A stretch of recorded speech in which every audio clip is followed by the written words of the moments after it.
Supreme court کے نئے chief justice قاضی فائز عیسیٰ اپنے دلیرانہ فیصلوں کی وجہ سے نڈر جورسٹ کے طور پر جانے جاتے ہیں۔ جسٹس قاضی فائز عیسیٰ نے بطور جج فیض آباد دھرنا کیس کا فیصلہ دیا، جس کے بعد ان کے خلاف صدر عارف الوی نے صدارتی ریفرنس بھیجا۔ تاریخ میں پہلی بار حاضر سروس جج نے اپنے ساتھی ججز کے سامنے کھلی عدالت میں ریفرنس کا دفاع کیا اور ریفرنس خارج ہو گیا۔ جسٹس فائز عیسیٰ کے اہم فیصلوں پر دیکھیے مریم نواز کی رپورٹ۔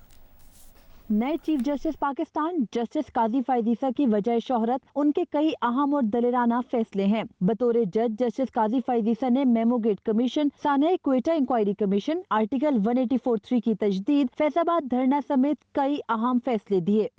انہوں نے 21ویں آئینی ترمیم کیس میں اقلیتی رائے میں فوجی عدالتوں کی مخالفت بھی کی۔ جسٹس قاضی فائز عیسیٰ کے فیض آباد دھرنا کیس کا فیصلہ سنانے کے ٹھیک 3 ماہ بعد مئی 2019 میں اثاثوں کی مس ڈکلیریشن کے الزام میں ان کے خلاف صدر مملکت ڈاکٹر عارف الوی نے سپریم جوڈیشل کونسل میں ریفرنس دائر کیا۔ جسٹس قاضی فائز عیسیٰ نے ریفرنس کو سپریم کورٹ میں چیلنج کیا اور یوں ملکی تاریخ میں پہلی بار عدالت عظمیٰ کے حاضر سروس جج کے ریفرنس کی سماعت کھلی عدالت میں 13 ماہ تک چلی اور 40 سے زائد سماعتیں ہوئیں۔ اسی دوران ایک اٹارنی جنرل نے ججز سے متعلق بیان پر نہ صرف استعفیٰ دیا بلکہ بیرسٹر فروغ نسیم بھی کیس میں صدر کی نمائندگی کرنے کے لیے وزیر قانون کے عہدے سے مستعفی ہوئے۔ ملکی تاریخ میں پہلی مرتبہ سپریم کورٹ کے حاضر سروس جج جسٹس قاضی فائز عیسیٰ فل کورٹ میں اپنے دفاع کے لیے خود پیش ہوئے۔ سپریم کورٹ نے 19 جون 2020 کو جسٹس قاضی فائز عیسیٰ کے خلاف سپریم جوڈیشل کونسل میں دائر ریفرنس کو کالعدم قرار دیا۔ بینچ کے 7 ارکان نے یہ حکم بھی دیا کہ FPR آئندہ 2 ماہ میں جسٹس قاضی فائز عیسیٰ کے پراپرٹی